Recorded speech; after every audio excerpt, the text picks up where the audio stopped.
ሰላም የእግር ኳስ አፍቃሪዎች፣ ዛሬ እንደምታዩት ቪዲዮን እስከ መጨረሻ ማየት የሚገባ ነው። ምክንያቱም በመጨረሻ ያለው ዜና ብዙ ሰዎችን ያስደንቃል።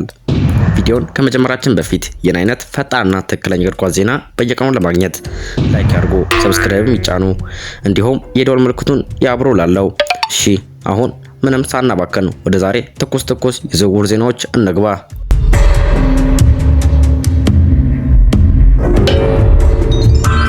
አርሰናል ብሩኖ ጉማሬዝን ለማስፈረም በጣም ተቃርቧል። ዛሬ የምንጀምረው በቀኑ ትልቁ የዝውውር ዜና ነው። አርሰናል የኒውካስትሉን ብራዚላዊ አማካኝ ብሩኖ ጉማሬዝን ለማስፈረም ከፍተኛ እርምጃ ወስዷል ተብሏል። እንደ ታማኝ ዘጋቢው ዴቪድ ኦሪንስታይን ዘገባ ከሆነ ሁሉም ወገኖች ስምምነቱን ለማጠናቀቅ ፍላጎት አሳይተዋልና ውይይቱ በጥሩ አቅጣጫ የተጓዘ ነው ብሏል። በአሁኑ ሰዓት ብሩኖ ጉማሬዝ ከኒውካስትል የሕክምና ምርመራ ፍቃድ እንዲሰጠው እየጠበቀ መሆኑን ተዘግቧል። ይህ ከሆነ የዝውውሩ መጨረሻ ደረጃ በፍጥነት ሊጠናቀቅ ይችላል ተብሏል። ብሩኖ ጉማሬዝ በፕሪሚየር ሊግ ካሉት ምርጥ አማካኞች መካከል አንዱ ነው። ኳስ ማሰራጨት፣ ጨዋታን መቆጣጠር፣ መከላከልና አጥቂዎችን በትክክለኛ ፓስ ማገልገል ከታላላቅ ጥንካሬዎች መካከል ናቸው። ይህ ዝውውር ከተሳካ ሚኬል አርቴታ ለአዲሱ የውድድር ዘመን የመሃል ሜዳውን በእጅጉ ያጠናክራል እና አርሰናል ለፕሪሚየር ሊግና ለቻምፒየንስ ሊግ ዋንጫ የበለጠ ተፎካካሪ ሊሆን ይችላል። አሁን ጥያቄው የእናንተ ነው። ብሩኖ ጉማሬዝ ወደ አርሰናል ከተዛወረ ለቡድኑ ትክክለኛ ፈራሚ ይሆናል ብላችሁ ታስባላችሁ? አስተያየታችሁን በኮመንት አካፍሉን። ሌላኛው ዜና ሪያል ማድሪድ የአንዲዮ ማንዴን ሊያስፈርም ነው። በማህበራዊ ሚዲያና በተለያዩ እግር ኳስ ገጾች ላይ በፍጥነት የተሰራጨ ያለ መረጃ እንደሚለው ሪያል ማድሪድ የኮት ዲቫሩን ወጣት ክንፍ ተጫዋች የአንዲዮ ማንዴን ከአርቢ ላይፕዚግ ለማስፈረም ከ100 ሚሊዮን ዩሮ በላይ በሆነ ዋጋ መስማማቱ ተናግሯል። እንደ ወሬው ከሆነ ተጫዋቹ በዚህ ሳምንት ወደ ማድሪድ በመጓዝ የሕክምና ምርመራውን ያደርጋል። ከዚያም እስከ 2031 ድረስ የሚቆይ ውል ይፈርማል ተብሏል። ነገር ግን እዚህ ላይ አንድ ጠቃሚ ነገር መጥቀስ ያስፈልጋል። ይህ ዜና እስካሁን በሪያል ማድሪድም ሆነ በአርቢ ላይፕዚግ በይፋ አልተረጋገጠም። እንዲሁም በብዙ ታማኝ የዝውውር ጋዜጠኞች የተረጋገጠ መረጃ አልወጣም። ስለዚህ በአሁኑ ጊዜ ይህንን እንደ ዝውውር ወሬ ብቻ መውሰድ ይገባል። ያም ሆኖ የዝውውር እውነት ቢሆን ለሪያል ማድሪድ ትልቅ እርምጃ ይሆናል። ክለቡ በቅርብ ዓመታት ወጣት ተጫዋቾችን በማስፈረም ለወደፊቱ ቡድን መገንባት እንደ ዋና ስትራቴጂው አድርጎታል። ጁድ ቤሊንግሃም፣ ኤንሪክ፣ አርዳ ጉለር እና ሌሎች ወጣት ተጫዋቾች የዚህ ቅድ አካል ናቸው። ዲዮማንዴም በዚህ ፕሮጀክት ውስጥ ቢካተት የሪያል ማድሪድ የወደፊት የአጥቂ መስመር የሚያጠናክር ፈራሚ ሊሆን ይችላል ተብሏል። ከ100 ሚሊዮን ዩሮ በላይ የሚጠጋ ዋጋ ደግሞ ሪያል ማድሪድ በተጫዋቹ ላይ ምን ያህል እምነት እንዳለው ያሳያል። ነገር ግን እስካሁን ድረስ ይህ በይፋ ያልተጠናቀቀ ወሬ በመሆኑ በክለቡ ወይም ከታማኝ ምንጮች ተጨማሪ ማረጋገጫ መጠበቅ ይኖርብናል። እናንተስ ምን ትላላችሁ? ይህ ዝውውር እውነት ይሆናል ወይስ በማህበራዊ ሚዲያ የተሰራጨ ወሬ ብቻ ነው? አስተያየታችሁን በኮመንት አካፍሉን። ሌላኛው ትልቅ የዝውውር ዜና ሪያል ማድሪድ ለቪኒሲየስ ጁኒየር 150 ሚሊዮን ዩሮ አስቀመጠ። እንደተለያዩ የስፖርት ሚዲያዎች የወጣው መረጃ ከሆነ ሪያል ማድሪድ ለብራዚላዊ ኮከብ ቪኒሲየስ ጁኒየር 150 ሚሊዮን ዩሮ የሚደርስ የዝውውር ዋጋ አስቀምጧል ተብሏል። ይህ ማለት ማንኛውም ክለብ ተጫዋቹን ለማስፈረም ከፈለገ ከዚህ ያነሰ ገንዘብ እንደማይበቃ የሚያመለክት ነው። በዚህ ወሬ ውስጥ በብዛት የተጠቀሰው ክለብ አርሰናል ነው። ሚኬል አርቴታ ቡድኑን ወደ ሌላ ደረጃ ለማሳደግ ዓለም ደረጃ ያለ ክንፍ ተጫዋች እንደሚፈልግ በብዙ ጊዜ ተነግሯል። ስለዚህም የቪኒሲየስ ስም ከአርሰናል ጋር መያያዙ ብዙ ውይይት ፈጥሯል። ቪኒሲየስ ጁኒየር በዓለም ላይ ካሉ ምርጥ የክንፍ ተጫዋቾች መካከል አንዱ ሲሆን ፍጥነቱ፣ የአንድ ለአንድ ብቃቱ፣ የግብ ማስቆጠር ችሎታውና የጎል ዕድል መፍጠር አቅሙ በአውሮፓ ካሉ ምርጥ ተጫዋቾች መካከል እንዲመደብ አድርጎታል። ለሪያል ማድሪድም በብዙ ትልልቅ ጨዋታዎች ወሳኝ ሚና ተጫውቷል። ነገር ግን ትልቁ ጥያቄ የገንዘብ ጉዳይ ነው። 150 ሚሊዮን ዩሮ ብቻ ሳይሆን የተጫዋቹ ደሞዝ፣ የወኪል ክፍያዎችና ሌሎች ወጪዎች ሲጨመሩ የዝውውር ከ200 ሚሊዮን ዩሮ በላይ ሊያስወጣ ይችላል። ይህ ደግሞ በአርሰናል ታሪክ እጅግ ትልቁ የዝውውር ወጪ ይሆናል። በሌላ በኩል ሪያል ማድሪድ ቪኒሲየስን ለመሸጥ በእርግጥ ፍላጎት አለ ወይ ብለን ጠየቅን። ይህም ጥያቄ አሁንም ግልጽ መልስ የሌለው ነው። ክለቡ ተጫዋቹን እንደ ወደፊት ፕሮጀክት ቁልፍ አካል አድርጎ ይመለከተዋል የሚሉ ዘገባዎችም አሉ።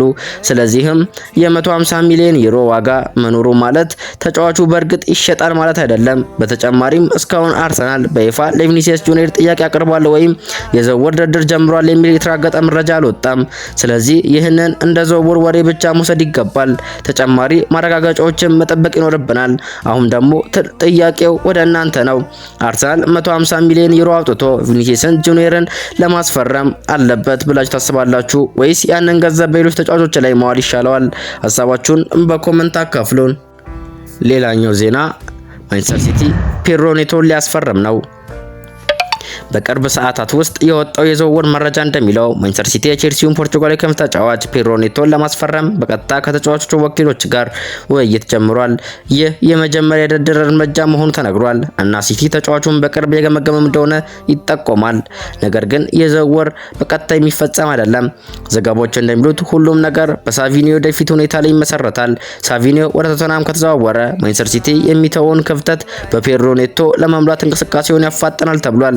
ይህ ዝውውር በቼልሲ የሚጠየቀው የዝውውር ዋጋ ላይም ይመረኮዛል። ሲቲ የሚፈልገው ዋጋ ካገኘ በቀጣይ ደረጃ ከቼልሲ ጋር የክለብ ለክለብ ድርድር ሊጀምር ይችላል።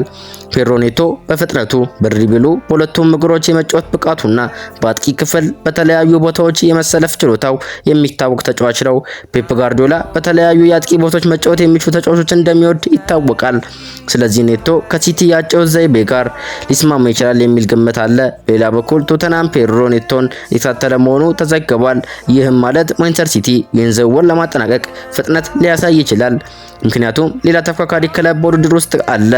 እስካሁን ግን ይህ ዝውውር በመነሻ ደረጃ ላይ ነው። ውይይት መጀመሩ እውነት ቢሆንም የክለቦቹ ስምምነት፣ የተጫዋቹ ስምምነት እና የዝውውር ክፍያ ገና ሊወሰኑ ይገባል። እናንተስ ምን ትላላችሁ? ፔድሮ ኔቶ ለማንቸስተር ሲቲ ትክክለኛ ፈራሚ ይሆናል ወይስ ሲቲ ሌላ ተጫዋች ማስፈረም አለበት? ሴታችሁን እንደተለመደው በኮሜንት አሳውቁኝ። ያዘጋጀንላችሁ የመጨረሻው የዝውውር ዜና ሊቨርፑል ብራድሊ ባርኮላን ያስፈርማል። ፒኤስጂ ያስቀመጠው ዋጋ አስደንጋጭ ነው። አሁን ደግሞ ወደ ሊቨርፑል እና ፓሪስ ሰንት ጀርመን የሚወስደን ትልቅ የዝውውር ዜና እንሄድ። በፈረንሳይ ከወጡ ዘገባዎች መሰረት ሊቨርፑል የፒኤስጂውን ወጣት ኮከብ ብራድሊ ባርኮላን ለማስፈረም ፍላጎት አሳይቷል። ይሁን እንጂ ፒኤስጂ ተጫዋቹን በቀላሉ ለመልቀቅ ፈቃደኛ አይደለም። ዘገባው እንደሚለው የፈረንሳይ ሻምፒዮኑ ክለብ ለባርኮላ ቢያንስ 117.5 ሚሊዮን ዩሮ ወይም 160 ሚሊዮን ዩሮ የሚደርስ የዝውውር ዋጋ አስቀምጧል። ከዚህ በታች የሚቀርብ ማንኛውንም ጥያቄ ለመመልከት ፍላጎት እንደሌለው ተገልጿል። ይህ ዋጋ ባርኮላ በፒኤስጂ ውስጥ ምን ያህል ከፍተኛ ዋጋ እንዳለው ያሳያል። ወጣቱ ፈረንሳዊ በፍጥነቱ በድሪብሉ ተከላካዮችን በአንድ ላይ ለማለፍ ችሎታውና የግብ ዕድል በመፍጠር አቅሙ በአውሮፓ በጣም ተፈላጊ ከሆኑ ወጣት ተጫዋቾች መካከል አንዱ ሆኗል።